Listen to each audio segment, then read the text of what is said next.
Hi, what's up everybody?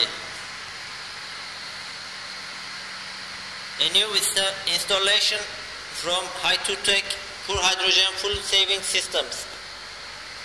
We installed our pure hydrogen cell into a C-Class Mercedes 1.8 liter compressor benzene engine.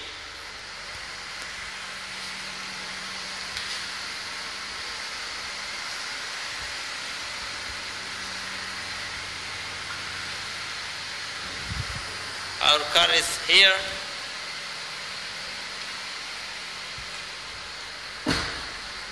The system is running there.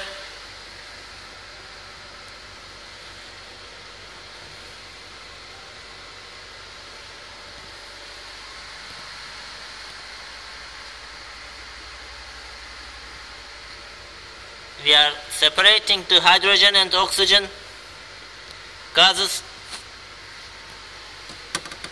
in the water perfectly, and only we are sending the pure hydrogen to the engine, not oxygen, only pure hydrogen.